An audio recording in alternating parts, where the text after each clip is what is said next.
Hello à toi qui me regarde, si tu es là, c'est que tu as une petite idée en tête.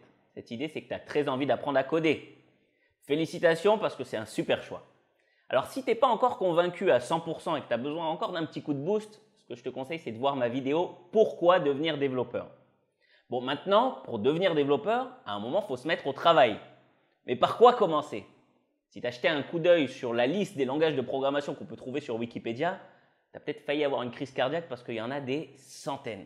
Alors, pas de panique, déjà, il faut que tu saches qu'il y en a un paquet qui ne sert plus du tout à rien. Mais bon, c'est vrai que même si on les enlève, au final, il en reste beaucoup.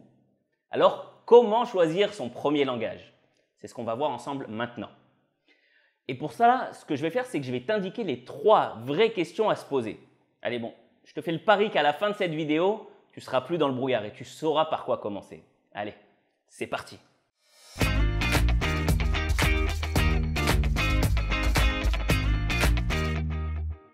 Alors déjà, la première bonne question à se poser, c'est quel langage est en demande sur le marché du travail?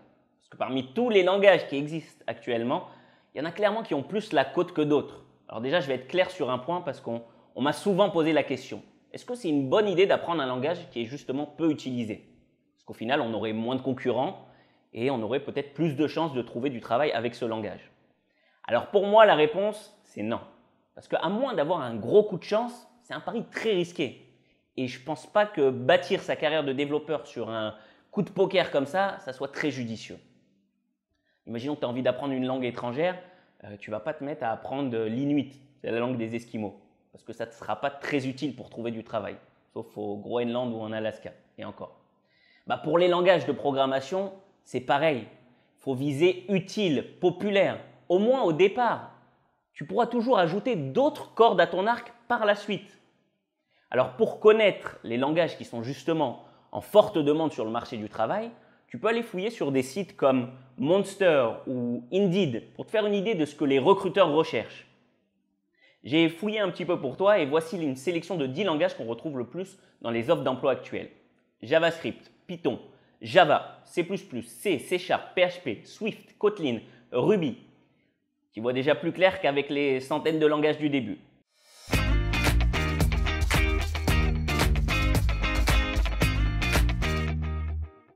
Alors la deuxième question à se poser, c'est quel langage est le plus simple à apprendre? Un autre critère qui a son importance, c'est la facilité d'apprentissage. Là encore, il y a des gens qui vont te dire qui peut le plus, peut le moins. Donc prépare-toi à souffrir comme un malade et attaque-toi directement à des langages compliqués comme C ou C++. Et ensuite, les autres langages, ils vont te paraître super simples. Alors est-ce que c'est la meilleure façon de débuter ton apprentissage? Honnêtement, non. Moi, ce que je te conseille, c'est d'apprendre en premier un langage simple. Pourquoi? Parce que tu vas mettre toutes les chances de ton côté. Parce qu'un langage simple, il va te permettre justement de bien comprendre et de te familiariser avec les notions de base de la programmation, sans ajouter d'autres éléments complexes, inutiles dès le départ.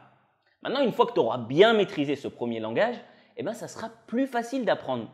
Et si tu le souhaites, tu pourras justement t'attaquer à un autre langage qui est là et plus complexe. Alors, peut-être ça peut paraître évident, mais la difficulté, elle doit monter crescendo, pas l'inverse. D'ailleurs, c'est même un principe qui est appliqué aussi dans l'éducation nationale aujourd'hui. Au collège, les enfants, ils apprennent les bases de la programmation avec Scratch. Bon, qui n'est pas un vrai langage, mais qui permet de construire des petits programmes avec des blocs d'instructions. Alors, quel est le langage le plus simple? La plupart des développeurs vont te dire que c'est Python. D'ailleurs, j'en ai déjà parlé dans une autre vidéo de pourquoi apprendre Python. C'est aussi le premier langage qu'on apprend depuis 2017 au lycée, juste après Scratch. Alors, en deuxième position des langages les plus simples, je dirais JavaScript. Parce qu'un des plus de JavaScript pour les débutants, c'est qu'on peut créer des choses visuelles directement dans le navigateur, comme un jeu du serpent, une calculatrice, et encore plein d'autres choses. Et c'est agréable de visualiser ce que tu fais quand tu débutes.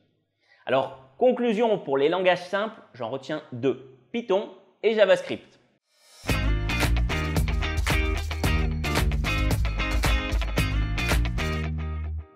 La troisième question à se poser, c'est quel langage pour faire un maximum de choses? Et oui, s'il existe autant de langages, c'est qu'ils ne servent pas tous à la même chose. Et se lancer dans l'apprentissage d'un langage sans avoir une petite idée de ce à quoi il peut servir, c'est comme si tu achetais une voiture au hasard. Entre une Renault Espace, une Smart ou une Jeep, les utilisations, ce n'est pas tout à fait les mêmes. Bref, Pose-toi la question, quel est mon projet? Dans quel domaine je veux travailler? Il y a certains langages qui ont justement des domaines de prédilection, comme Swift pour les applis iOS. Ces langages-là, je pense honnêtement que tu pourras toujours les apprendre par la suite, si tu as une opportunité dans un de ces domaines par exemple. Mais honnêtement, je ne te les conseille pas comme premier langage.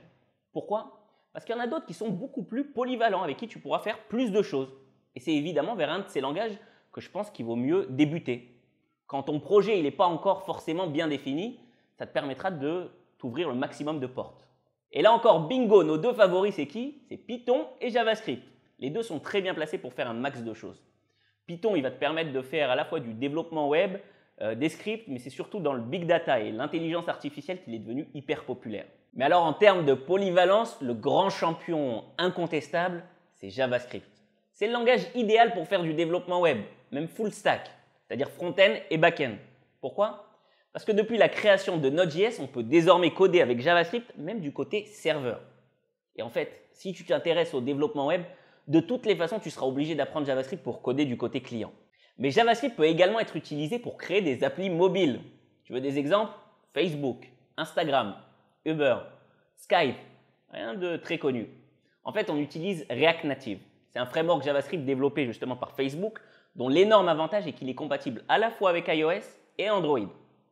Et on peut même créer des applications de bureau avec JavaScript, avec le framework Electron. Voilà, on vient de répondre aux 3 questions essentielles qu'il faut se poser avant de commencer l'apprentissage de son premier langage de programmation. Donc je récapitule. 1. Quel langage est en demande sur le marché du travail? 2. Quel langage est le plus simple? Et 3. Quel langage pour faire un maximum de choses? Et au final, si je combine toutes ces infos, pour moi, la meilleure réponse, c'est JavaScript. Je rajouterai juste que dans les années qui viennent, JavaScript il va probablement gagner encore plus de terrain. Il y aura de plus en plus de domaines qui seront codés avec, comme la robotique, le machine learning ou la réalité virtuelle. Et oui, JavaScript, c'est clairement le langage du futur. Tu as envie de t'y mettre tout de suite? Fonce! J'ai même créé un petit cours pour te le présenter. Découvrir JavaScript en 30 minutes.